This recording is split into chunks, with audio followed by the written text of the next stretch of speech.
In this video, I'm going to talk about the latest offering from Disney Marvel, Secret Invasion. So it's not really going to be a review, although we are going to look at what the critics think. It's not the AI art. Let's not talk about that absolute nightmare fuel. I wouldn't really know where to start. So anyway, here's the first thing. Secret Invasion director was warned to avoid the comics. Secret Invasion director Ali Salim reveals he was warned off reading the comics when he took the job to helm the newly released Marvel mini-series. And when I took on this job as director, he says, I didn't write the script. So a lot of those decisions were made by Kyle Bradstreet and the other team of writers that we had. The first thing I was told is, don't read the comics. It had nothing to do with what we're trying to do here. Okay, so there's the first point. The comics have got nothing to do with the TV show of the same name, according to the guy who directed it. Secret Invasion is based on the titular narrative spanning a self-titled 8-issue limited series and various tie-in books published by Marvel between April and December 2008, chronicling a long-term invasion of Earth by the Skrulls. Okay, so it's got nothing to do with it, but it's based on something Marvel published back in the 2000s. Already, we're seeing a bit of confusion here. However, Salim said the story for the live-action series builds off the electricity created between Nick Fury and Talos in Captain Marvel, identifying a narrative furthering their relationship while expanding the MCU and looking at characters who aren't in the comics. Okay, so it's got nothing to do with it. It's based on the comics and it's based on actors and characters from Captain Marvel. The director continues, Secret Invasion was envisioned as a self-contained 6-episode unit and was not designed as something that would set up future MCU projects. Okay, that's it. This is a dead end. There's nothing more going on here. However, he admitted that Secret Invasion does include some hanging threads at the end that could become something really exciting, and I'm glad we were able to weave that in. What about the actors themselves? What do they think? Back in January 2023, Don Cheadle, who portrays James Rhodey Rhodes, War Machine in the MCU, revealed that the Disney Plus miniseries would lead directly into the upcoming Armors Wars movie. It's bananas and very expensive.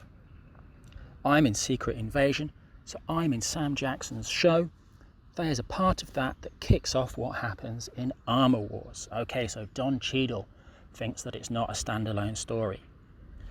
Nick Fury actor Samuel L. Jackson also teased as recently as May 2023 that the events of Secret Invasion need to happen so that the Marvels can happen.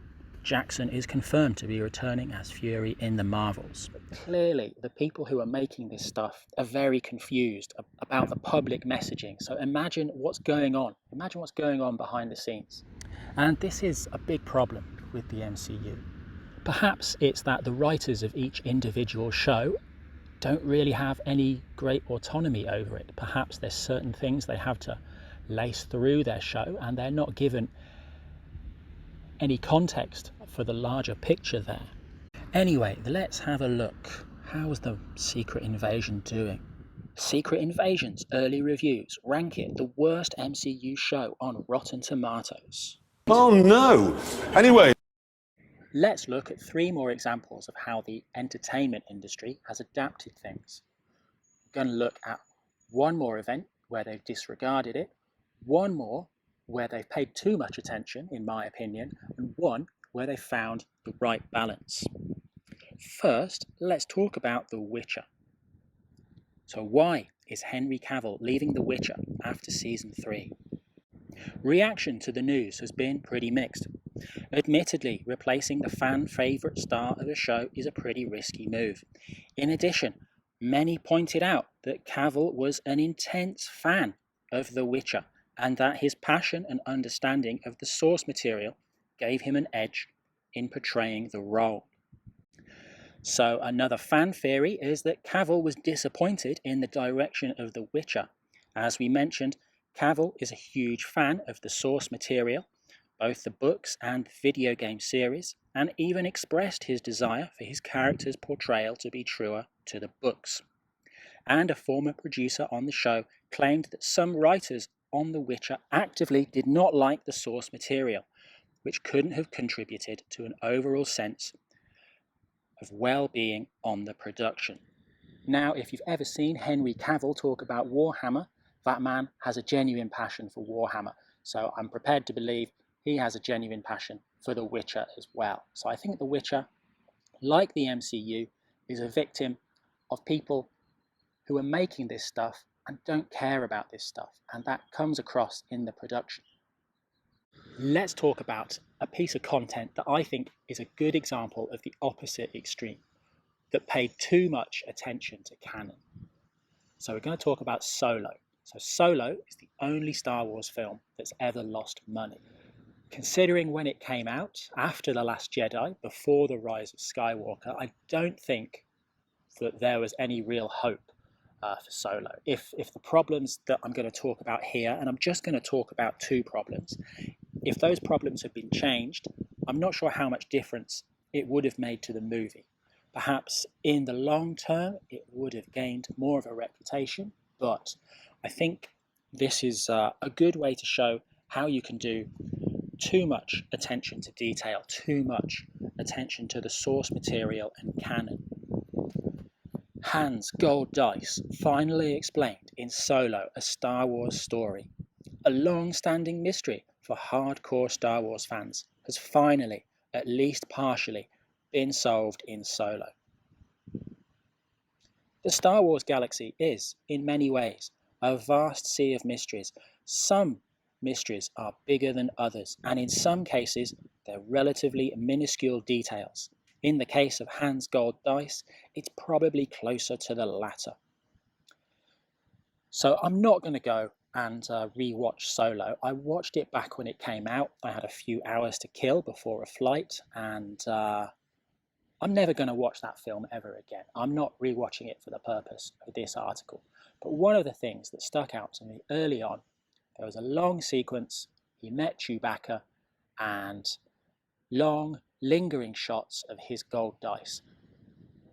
Had I ever noticed Han Solo's gold dice? Did I care about Han Solo's gold dice? Will I ever care? Does anyone care about Han Solo's gold dice? Absolutely not. If I'd ever noticed it in the Millennium Falcon, I'd maybe have just thought it was a joke. I certainly didn't think it was anything worth mentioning, worth spending story time on. Just one more Easter egg on Solo that I think explains the level of pointless detail that this movie went down to. Teras Cassie. Kira has a throwaway line after taking down the Pike Syndicate member in a closed room as L3 watches. She mentions that her fighting style is Teras Cassie, and then the scene ends like that is supposed to mean something to us. If you owned a PlayStation in 1997 and were unlucky enough to rent or, God forbid, buy the ill-advised Star Wars fighting game Star Wars Masters of Teras Cassie, that reference was for you. The game was a 3D fighter Tekken ripoff where you could choose your character. And you could choose lots of different characters. The game was poorly received by fans and disappeared into obscurity.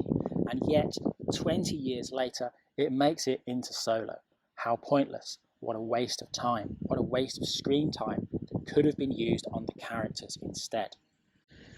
And finally, I want to talk about something that I think strikes the right balance. I think it pays respect to the source material, and at the same time, it makes changes for the medium, and that's The Lord of the Rings. Absolutely not the Rings of Power, not the Rings of Power, no Rings of Power for me, that can go away. I'm talking about the Peter Jackson films. Think about Peter Jackson films, think about the changes they made. They removed Tom Bombadil. So towards the beginning of the first movie, the hobbits go straight from the Buckleberry Ferry and they end up to Bree. I think Peter Jackson has mentioned there's kind of a gap in there, so they could have gone to Tom Bombadil. Then there's the scouring of the Shire. It's on screen for a couple of seconds, but it never actually happens in real life. Then there's the elves. Elves appear in the Battle of Helm's Deep. On the way to Rivendell, it's Arwen who saves Frodo and drowns the Nazgul. So that's 4 important changes that I think Lord of the Rings made, but they were good changes. They felt right. They were necessary changes because books and movies, just like comics and movies, are separate things. I don't think people who like science fiction, who like fantasy, they don't expect shot for shot, they don't expect every detail to be replicated. They just want people who care about the stuff to make the stuff. And then they'll be more than happy to hand over their money.